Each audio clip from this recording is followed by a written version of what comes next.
మనతో పాటు ఎమ్మెల్సీ తక్కలపల్లి రవీంద్రరావు గారు ఉన్నారు. మాట్లాడించే ప్రయత్నం చేద్దాం. జూబ్లీహిల్స్ బై ఎలక్షన్ సంబంధించినటువంటి అంశం ఎట్లా చూస్తారు సార్? ఈసారి జూబ్లీహిల్స్ బై ఎలక్షన్స్ అధికారంలో ఉన్నటువంటి కాంగ్రెస్ పార్టీ గెలుస్తుందంటూ వాళ్ళు ఇప్పటికే ప్రచారం చేసుకుంటా ఉన్నారు. జూబ్లీహిల్స్లో అధికార కాంగ్రెస్ పార్టీ గెలిచే మొనగాళ్ళైతే ఉప ఎన్నికలు సంవత్సరం నుంచి ఎందుకు పెట్టడం లేదో చెప్పమనండి. ఉప ఎన్నికలు పెట్టుకోవచ్చు కదా, చాలా గొప్ప పేరు ఉంది కదా మీకు. ప్రభుత్వం ఘనకీర్తి చాలా ఉంది. 6 గ్యారెంటీలు, 13 హామీలు, 420 అంశాల మేనిఫెస్టో, 100 రోజుల్లో అమలు, బ్రహ్మాండంగా పనిచేస్తున్నామనే ఆ ఫీలింగ్లో, వైభవంలో మీరు మునిగి తేలితే ఈ చెత్త ఏంటి? గ్రామ పంచాయతీలో, మున్సిపాలిటీలలో ఏ గల్లీకి పోయిన న్యూసెన్స్ ఏంటి? ఈ దోమల బెడదేంటి? ఈ విష జ్వరాలు ఏంటి? లక్షలాది మంది ఇలా హాస్పిటళ్ళల్లో వేలాది రూపాయలు కట్టి ఇలా వైద్యం చేయించుకుంటున్నారు. ఈ దుర్గతి కారణం ఏంది?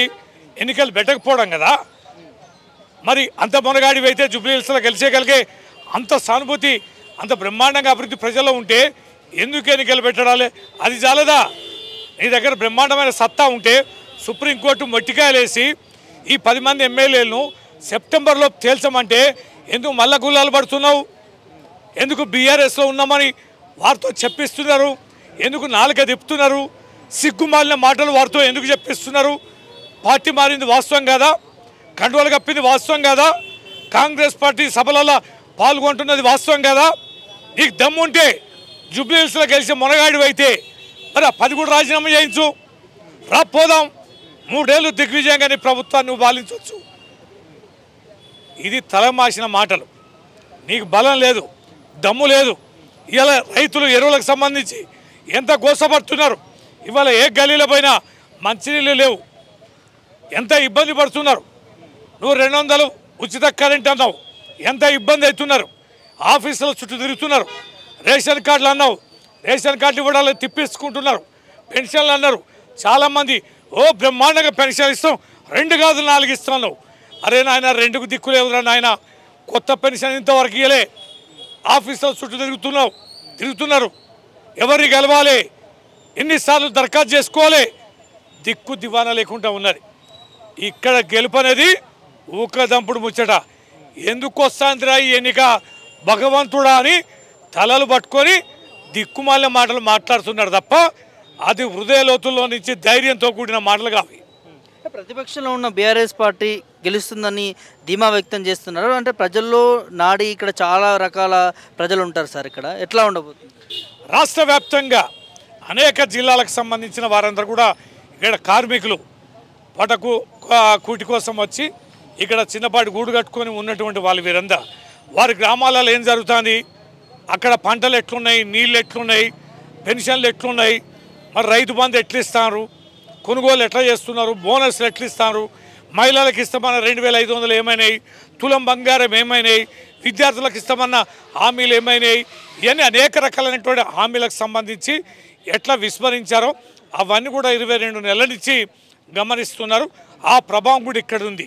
దానికి మిక్కిలి మా మాగంటి గోపీనాథ్ గారు స్వర్గీయ ఎమ్మెల్యే గారు మంచి నాయకుడు. ఈ బస్తీలను అన్నిటి కూడా కంటికి రెప్పలాగా కాపాడుకున్న వ్యక్తి, అందుబాటులో ఉన్న వ్యక్తి, అనేక రకాలుగా చేదోడు వాదోడుగా ఉండి అభివృద్ధి చేసిన వ్యక్తి. ఆయన చేసిన అభివృద్ధి సంక్షేమ కార్యక్రమాలు ఈ నియోజకవర్గంలో ఇంటింటికి గల్లీకి ఉన్నాయి కనుక ఖచ్చితంగా ఇప్పుడు ఏది కేసీఆర్ గారిని గెలిపించుకునే మనం దూరం చేసుకున్నాం, ఈ అభివృద్ధికి దూరమైనాం, సంక్షేమ కార్యక్రమాలు దూరమైనాం కనుక మళ్ళీ కేసీఆర్ గారు రావాలి, కేసీఆర్ గారికి అండగా ఉన్నామనే ఒక అంశాన్ని ఇవ్వాలి.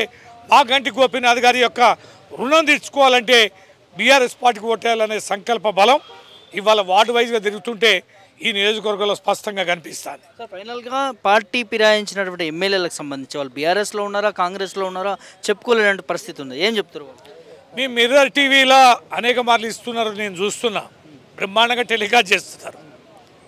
వాళ్ళు కాంగ్రెస్ కండువ కట్టుకొని కాంగ్రెస్ ప్రచారం చేసుకుంటా ఎన్నికలలో తిరుక్కుంటా వాళ్ళు మేము బీఆర్ఎస్లోనే ఉన్నామంటే సిగ్గు అనిపిస్తాలే.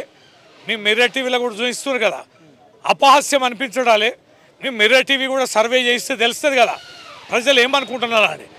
ఒక శాసనసభ్యులై ఉండి గెలిచింది ఒక పార్టీ అయ్యుండి చట్ట విరుద్ధంగా ఇంకో పార్టీలో చేరి ఏ పార్టీలో ఉన్నామో చెప్పుకోలేనంత దుస్థితికి దౌర్భాగ్యంగా తప్పించుకొని దొంగలాగా తిరిగి దొంగ మాటలు మాట్లాడని ప్రజలు ఎంత అసహించుకుంటున్నారు అనేది చాలా స్పష్టంగా ఉన్నది. వాళ్ళ పరిస్థితి రెంటజెడ్డ రేవల్లాగా ఉన్నది. రాబోయే రోజుల్లో ఈ ప్రభావం మరింత కూడా పెరిగి వారి వినాశనాన్ని కొని తెచ్చుకున్నారనే అంశం కూడా తెలుస్తుంది. ఇప్పటికే రేవంత్ రెడ్డి గారి దగ్గర పోయి మొన్న రేవంత్ రెడ్డి గారు మీటింగ్ పెట్టిండట 10 మంది ఎమ్మెల్యేలతోటి.